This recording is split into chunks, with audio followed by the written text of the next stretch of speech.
Terus habis itu kata si mbak ini bilang gini, kalau misalkan surat kesehatan tuh udah nggak berlaku lagi, jadi dari pihak kereta api atau pihak KAI-nya mereka menginginkan surat rapid test antigen.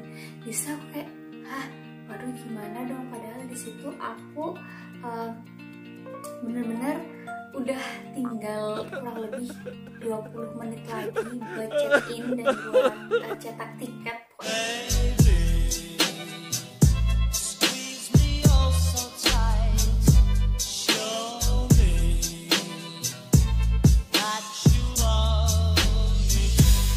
Hai, kembali lagi di YouTube channel aku, Hilda. Di video kali ini aku pengen cerita-cerita aja. Aku emang berangkat awalnya. Jadi aku itu pakai surat kesehatan doang yang dikeluarin oleh pihak kesehatan puskesmas. Terus habis itu dari Banyuwangi ke Malang itu udah nggak apa-apa, udah fine-fine aja dan diperbolehkan. Nah terus selama kurang lebih 5 hari, terus akhirnya aku balik tanggal 22. Disitu aku udah pesen tiket kereta kan. Nah niatnya tuh mau pakai surat kesehatan itu gitu. Ternyata nyampe di stasiun ada mbak-mbak yang gopoh ya, maksudnya kayak apa sih, bukan deg-degan, maksudnya kayak disitu lagi riweh gitulah, intinya apa ya, bahasa Jawanya mah gopoh gitu ya. Itu lagi riweh, mbak kenapa mbak, aku coba berani nanya kan. Itu aku turun sama si teman aku, si Maya, karena aku dianterin sama dia kan ke stasiun.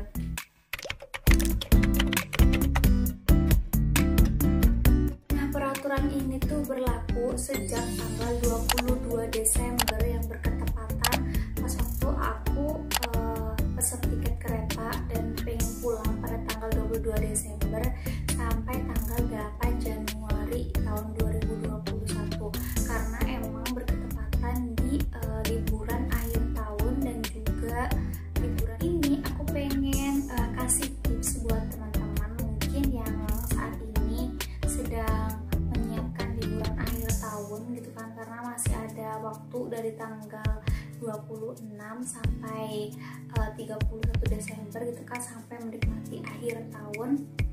Nah, di sini buat kalian yang udah terlanjur beli tiket, lebih baik kalian udah terlanjur beli tiket tapi belum sempet rapid test atau belum punya surat kesehatan, lebih baik kalian refund tiketnya, segera refund atau kalian reschedule.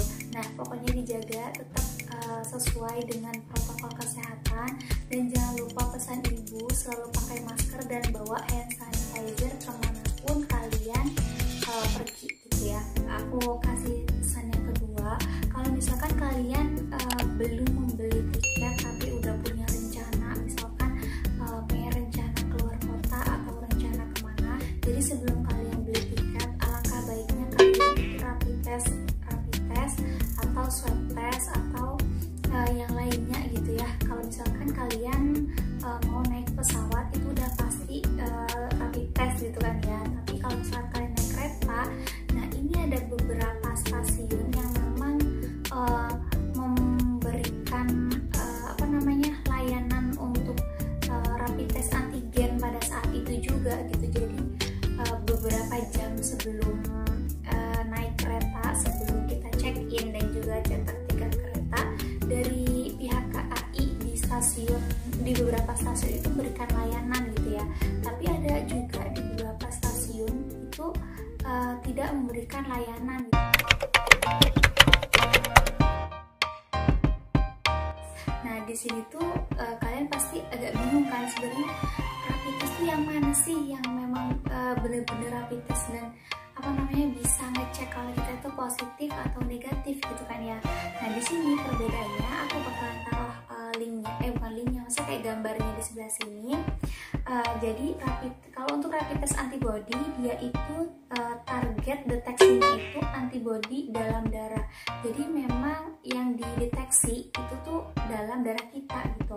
Nah terus kalau misalkan sampelnya sudah tentu pasti darah, karena memang yang dicek adalah antibody yang ada di dalam darah kita.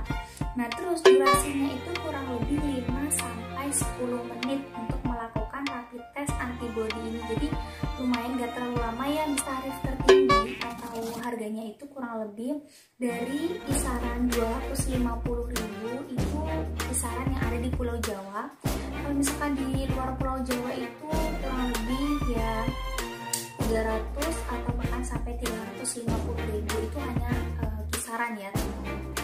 Nah, terus kalau misalkan rapid test antigen, di sini target yang dideteksi adalah materi genetik atau protein spesifik dari virus tersebut yang ada dalam tubuh diri seseorang. Jadi yang dideteksi dalam tubuh kita itu virusnya gitu. Kalau misalkan kita nggak ada virus coronavirusnya itu aktif, ya mungkin kita nggak bakal dikatakan reaktif atau non aktif gitu ya. Terus kemudian sampel yang diambil itu dia swab massal atau nasofaring sesual dengan jenis antigen yang digunakan. Nah, terus durasinya itu lebih dari 30 menit dan diberikan fasilitas layanan kesehatan. Dan tarif tertingginya untuk rapid test antigen ini kisaran dari 150.000. Nah, selanjutnya di sini aku pengen bacain yang swab PCR test. Dia itu target yang dideteksi adalah materi genetik atau DNA, RNA, dan SARS-CoV-19. Terus kemudian sampelnya yang diambil itu nosofaring dan swab tenggorokan atau oropharing. Nah, jadi yang di swab test itu bagian tenggorokan dan juga bagian hidung. Terus durasinya itu kurang lebih 1-2 hari setelah sampel diterima di laboratorium. Untuk swab PCR test ini mereka memang memakan waktu 1-2 hari karena harus masuk ke dalam laboratorium terlebih dahulu. Dan di sini untuk swab PCR test itu tarif tertingginya kurang lebih sekitar 900.000 rupiah. Jadi buat teman-teman yang ingin liburan akhir tahun gitu ya, mending kayak dipikir-pikir dulu karena pasti keburu ya, kelemahannya bakalan banyak banget. Kalian bakal keluarin uang kalian secara berlebihan, mulai dari tiket pesawat, penginapan, uang makan, transport, bahkan sampai rapid testnya pun dia up dari 100.000, lumayan banget. Tapi kalau buat kalian yang diperbolehkan untuk memakai surat kesehatan, itu benar-benar dimanfaatin dengan sebaik-baiknya. Nah, mungkin itu dia yang bisa aku sharing ke teman-teman. Kalau misalkan kalian ingin akhir tahun terus bertanya-tanya, bingung gitu kan ya, mau beli tiket dulu atau mau tes kesehatan dulu gitu ya. Jangan-jangan pas tes kesehatan ternyata malah terjadi sesuatu yang tidak gitu kan. Tapi jangan sampai terjadi. Semoga kita semua tetap selalu dijaga kesehatannya. Dan buat kalian yang udah nonton video ini sampai akhir, thank you banget kalian udah nonton video ini. Dan jangan lupa untuk klik tombol like, komen di bawah kira-kira aku sharing tentang apa lagi yang boleh kalian tanyain aja di kolom komentar. Nanti insya Allah aku bikin videonya. Dan jangan lupa untuk subscribe karena subscribe itu gratis. Dan udah itu aja kayaknya ya. Oke, see you on the next